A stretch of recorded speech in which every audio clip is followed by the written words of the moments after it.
भाई मार्वल हो गया है पागल, लाइक लिटरली पागल। तो अभी कुछ टाइम पहले से एक लीक सरफेस हो रही थी इंटरनेट पे कि डूम्सडे की जो मूवी की स्टार्ट होगी वो होगी टॉबी मैगवायर के यूनिवर्स के साथ, और टॉबी मैगवायर लड़ेगा डेडपूल और वोल्वरीन से, जो कि डूम्सडे वाले एक्समैन यूनिवर्स से बिलोंग करेंगे। और बीस्ट ने एक प्लैनेट डिस्ट्रक्शन डिवाइस दिया होगा उन्हें, जो उसकी अर्थ पे जाके इन्हें एक्टिवेट करना होगा। एंड स्पाइडरमैन इन्हें ओवर पावर तो करेगा, पर वुल्वरीन उसे एक्टिवेट कर देगा जैसे ना तैसे। वुल्वरीन खुद का सेक्रीफाइस देगा और स्पाइडरमैन के यूनिवर्स के साथ वो भी मर जाएगा और बच के सिर्फ डेडपूल आएगा। अब भाई ये सिर्फ एक रूमर था कुछ टाइम पहले तक।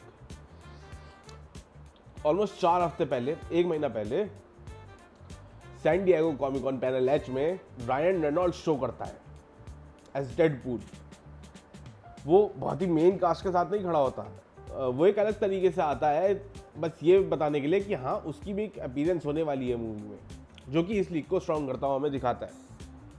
एंड ये कम नहीं था, तो अभी कुछ दिन पहले ही, अभी 3-4 दिन पहले ही D23 का इवेंट हुआ था, जिसमें हमें डूम्सडे का एक स्पेशल लुक देखने को मिलता है, जो कि पूरा डूम के लिए बना हुआ था कि डूम क्या चीज़ है। लाइक डूम का पूरा रॉला सेट करा हुआ था, बहुत बढ़िया था वो। बट हमें उसके अंदर एक डिस्ट्रॉयड न्यूयॉर्क दिखता है, वो क्लियर देख सकते हो तुम उसमें, एक सेंट्रल पार्क वगैरह है, वो क्लियरली दिखता है कि डिस्ट्रॉयड न्यूयॉर्क है वो। और तो ये न्यूयॉर्क इस चीज़ को कंफर्म कर सकता है कि ये मे बी टॉबी मैगवायर के स्पाइडरमैन का यूनिवर्स हो। और अगर तुम्हें यहाँ भी नहीं लगता है कि हाँ ये सिर्फ एक रूमर है, ये सच नहीं हो सकता है, तो उसी D23 के दौरान वुल्वरीन भाई साहब भी आ जाते हैं अपने ह्यूज जैकमैन की, हाँ मैं भी हूं एक छोटे से अपीयरेंस में। तो ये मोटा मोटी रूमर सच होती दिख रही है कि हाँ भाई ये लड़ने वाले हैं उससे, और उसका यूनिवर्स बर्बाद होने वाला है। अब मेरा रिएक्शन ये है कि तुम भाई बुद्धि है कुछ, मतलब कुछ अकल वकल भगवान ने दी है भाई। मेरी फीड में, मेरी इंस्टाग्राम की फीड में सब, जैसे ही ये रूमर्स ऐसा फैले कि हाँ ये होगा, कि हाँ इन दोनों ने भी कंफर्म कर दिया, तो मतलब ये एक्चुअली में ट्रू है, जैसे ही ये चीज़ फैली, भाई मैं इंडिया में रहता हूँ, इंडियन लोग रील बना रहे हैं कि अगर टॉबी मैगवायर के स्पाइडरमैन को कुछ भी हुआ तो हम एंटी म्यूटेंट्स बन जाएंगे। और तुम सोच रहे हो इस चीज़ का क्रेज कितना ज़्यादा है। भाई ये बंदा अपनी सोलो मूवी में 19 साल पहले दिखा था हमें, इस स्पाइडरमैन 3 19 साल पहले आई थी आज से, और 19 साल के बाद भी लोग इसके लिए रील बना रहे हैं कि अगर इसे कुछ हुआ तो मार्वल तुम्हारी ख्याल नहीं है। ऐसे कैरेक्टर को सैक्रिफाइस करने वाले हो कि भाई 19 साल बाद भी जो इतना स्ट्रॉन्ग कनेक्शन रखता है ऑडियंस से। आर यू मैड भाई? मतलब मैं ठीक है, मैं समझता हूँ कि हाँ यार मार्वल को एक सॉफ्ट रिबूट करना है, और ये जो राइट्स वाइट्स के चक्कर रहे हैं, इसके चक्कर में बहुत सारे कैरेक्टर्स की स्टोरी आधी अधूरी छूट गई है, ठीक है। पर इसका मतलब ये तो नहीं है तुम इतना बुरा अंत दोगे स्पाइडरमैन को। भाई मैं समझता हूँ कि तुम ब्लेड को ऐसा अंत दे सकते हो, डेडपूल एंड वुल्वरीन में इलेक्ट्रा को दे सकते हो, ठीक है, जॉनी स्टॉर्म तक को दे सकते हो, पर स्पाइडरमैन भाई तुम भूल गए क्या? भाई 1997 के बाद सुपर हीरो सिनेमा का भाई एकदम डाउनफॉल आ जाता है बैटमैन एंड रॉबिन के बाद। पर मार्वल की किस्मत चमकती है और वो ब्लेड निकालते हैं अगले साल, जो उन्हें मार्केट में स्टैंड करवाती है कि हाँ भाई ठीक है, कुछ तो मार्केट में एक अच्छी चीज़ आई है। उसके बाद एक्समैन आती है, जो और इनकी इज्जत बढ़ती है कि हाँ भाई मार्वल की तरफ से कुछ अच्छा आ रहा है, ये मार्वल कॉमिक्स के कैरेक्टर्स कुछ तो है। पर भाई फिर आता है स्पाइडरमैन, जिसने मार्केट का रुख चेंज कर दिया भाई। स्पाइडरमैन, टॉबी मैगवायर की स्पाइडरमैन दुनिया की पहली मूवी थी जिसने अपने पहले वीकेंड पे ही $100 मिलियन की कमाई करी। Can you believe this? मतलब ये ब्लेड और एक्समैन जहां 100 से 300 मिलियन के मार्केट में खेल रहे थे वर्ल्ड वाइड, ये बंदा अपनी पहली मूवी पे ही 850 मिलियन पे चला गया।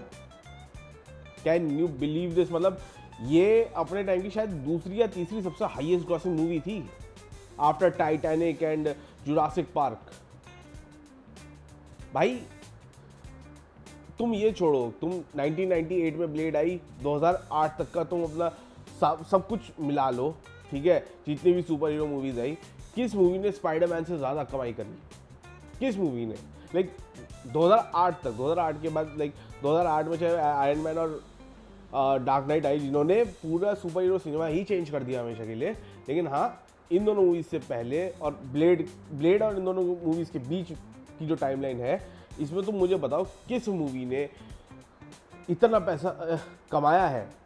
लाइक और अगर तुम्हें लग रहा है कि हाँ मूवीज़ ही कितनी आई होगी, भाई ब्लेड की ट्रिलॉजी आई, एक्समैन की ट्रिलॉजी आई, फैंटास्टिक फोर के 2 पार्ट्स आए, मैन थिंग की एक मूवी आई, हाँ बी ग्रेड की एक मूवी थी, डेयरडेविल की एक मूवी आई, इलेक्ट्रा की एक मूवी आई, हल्क की एक मूवी आई, घोस्ट राइडर की एक मूवी आई। एंड लाइक ये वही 300 से 400 मिलियन के मैक्स टू मैक्स ब्रैकेट में खेल रहे हैं, और ये बंदा 700 मिलियन से नीचे तो इसने बात ही नहीं करी आज तक एक सिंगल लाइव एक्शन स्पाइडरमैन का पार्ट 700 मिलियन से नीचे नहीं गया है। तुम सोचो कि हाँ टॉबी मैगवायर ने कितना बड़ा इम्पैक्ट छोड़ा था उस टाइम पे, कि हाँ 19 साल के बाद भी लोग इसके लिए लड़ने के लिए तैयार हैं। इतने अच्छा बॉक्स ऑफिस अभी नहीं दे पा रहे हैं सुपर हीरो मूवीज जितना इसने 2002 के टाइम पे दिया था, 2004 के टाइम पे दिया था, 2007 के टाइम पे दिया था। और अगर भाई तुम्हें लग रहा है कि हाँ सिर्फ बॉक्स ऑफिस, भाई Spiderman 2 is considered to be the best superhero movie in history, और सर ऑस्कर भी मिला था बेस्ट वीएफएक्स का। लाइक तुम सोचो बस कि हाँ इस बंदे ने पॉप कल्चर पे कितना बड़ा इम्पैक्ट छोड़ा है। अगर तुम स्पाइडरमैन 3 को यहाँ पर लेके आओगे कि हाँ यार स्पाइडरमैन 3 तो बुरी थी, भाई एक बार फैंडम में जाके देखो कि उसे कौन बहुत बेकार बोल रहा है। हाँ उसमें फ्लॉज थे, पर उसे कोई ऐसा नहीं बोलता कि बहुत ही वाहियात पिक्चर थी, ठीक है। और पॉप कल्चर में कितना बड़ा नाम है बुली मैगवायर, तुम्हें पता है कितना? आज तक लाइक 19 साल हो चुके हैं बुली मैगवायर को आए हुए, आज तक उसे लोग यूज करते हैं, वो टॉप का मीम मटेरियल है। इस तरीके का इम्पैक्ट छोड़ा है टॉबी मैगवायर ने पूरी सुपर हीरो इंडस्ट्री पर। इतना रेलेवेंट भाई, मतलब एक होता है रेलेवेंस कि हाँ तुम आते रहो उस रोल में, ठीक है, या रोल तुम पे ही सूट कर जाए और तुम कंटिन्यू करते ही रहो उसे, ठीक है। और एक होता है कि हाँ भाई तुम आ भी नहीं रहे हो और तब भी तुम इतने रेलेवेंट हो। अब कोई बोलेगा कि अरे नो वे होम में आया था, भाई नो वे होम कब आई थी मूवी? कल आई थी, 5 साल हो चुके हैं पिक्चर को आए हुए भी, एक हैप्पीनेस दिया है उसने आज तक आफ्टर स्पाइडरमैन 3, और उसी हैप्पीनेस की वजह से वो 1.9 बिलियन डॉलर्स की कमाई करी है कोविड के अंदर उसने। हल्के में मत लो इसे। मार्वल भाई लोग एंटी म्यूटेंट हो गए हैं मेरी भीड़ में कि हाँ भाई जैसा कॉमिक्स में चलता था अब हम भी म्यूटेंट्स को ऐसे ही ट्रीट करेंगे अगर टॉबी मैगवायर को कुछ हुआ तो। और आई एग्री विद देम, क्योंकि इतना बड़ा सुपर हीरो तुम्हारा, मतलब तुम्हारे पास ऑलरेडी स्पाइडरमैन है, बट ये बंदा वो था जिसने तुम्हें ग्लोबल लेवल पे लाके खड़ा करा। हाँ इतना बड़ा इम्पैक्ट इसने पॉप कल्चर पे छोड़ा है, तुम्हारा नाम इतना बड़ा करा है इसने ऑल ओवर द वर्ल्ड, ठीक है, और तुम इसे ऐसे मार दोगे? तुम पिक्चर के स्टार्ट में से मार दोगे? अबे इतना मल्टीवर्स दिखा रहे हो, एटलीस्ट अगर तुम्हें सब कुछ रिबूट ही करना है तो भाई कम से कम इतनी इज्जत तो दो कि उसे सीक्रेट अवार्ड्स में लड़ने का मौका दो। भाई ये बहुत गलत चीज है कि अगर तुम इसे डूम्सडे की स्टार्ट में मार दोगे। एंड लाइक ये बहुत ही भाई दिल तोड़ रहा है मेरा कि हम हमेशा से चाहते थे कि यार इस बंदे के एमजे के साथ एक बच्चा हो, ये एक अच्छी जिंदगी जिए। बड़ी मुश्किल से कमर तोड़ने के बाद इसे एमजे मिली थी स्पाइडरमैन 2 में, और वो भी इसका रिलेशनशिप स्पाइडरमैन 3 में बर्बाद हो गया था। हमें एक छोटी सी उम्मीद मिली कि हाँ शायद इसका एमजे के साथ सब कुछ सही हो गया था नो वे होम में जो इसने बताया, लेकिन हमें आज तक कुछ देखने को नहीं मिला। और हमें अब ये देखने को मिलेगा कि हाँ भाई ये तो ऐसे ही मर गया, स्टार्टिंग में ही मर गया। तो भाई इसका कोई सेंस नहीं बना था। अब तुम्हें टाइमलाइन रीसेट करनी है ठीक है, लेकिन इसे इज्जत दो ना यार। 2 म्यूटेंट आ रहे हैं, बहुत, हाँ भाई बहुत स्ट्रॉन्ग म्यूटेंट है, आई विल एग्री, हाँ, लेकिन 2 म्यूटेंट आ रहे हैं ऐसे मार के चले, इसका पूरा यूनिवर्स खत्म करके चले जा रहे हैं। तुम पागल हो क्या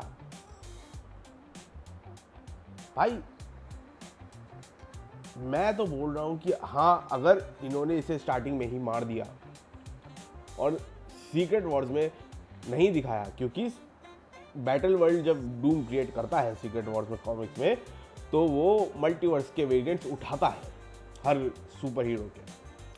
तो अगर वही चीज़ नहीं होती है और ये हमें वापस नहीं देखने को मिलता है, मार्वल मेरा श्राप है तुम्हें, तुम खुश नहीं रहोगे, तुम बिल्कुल खुश नहीं रहोगे। जैसे तुम वैसे ही स्पाइडरमैन को इतने दुख देते रहते हो अपने कॉमिक बुक्स में, मुझे सब पता है तुम्हारे बारे में, और ये मेरा श्राप रहेगा तुम्हें कि तुम बिल्कुल खुश नहीं रहोगे।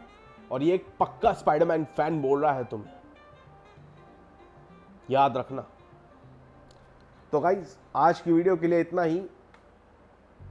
इस वीडियो को एंड करते हैं और उम्मीद करते हैं कि टॉबी मैगवायर को कुछ ना हो, डूम्सडे में अगर उसका यूनिवर्स खत्म हो भी तो भी हमें सीक्रेट वॉर्स में वो देखने को मिले, उसे एक अच्छी फाइट मिले और उसे एक रिस्पेक्टफुल डेथ मिले। तो वीडियो अच्छी लगी हो तो लाइक करना, कमेंट करना और सब्सक्राइब करना मत भूलना। सी ऑफ।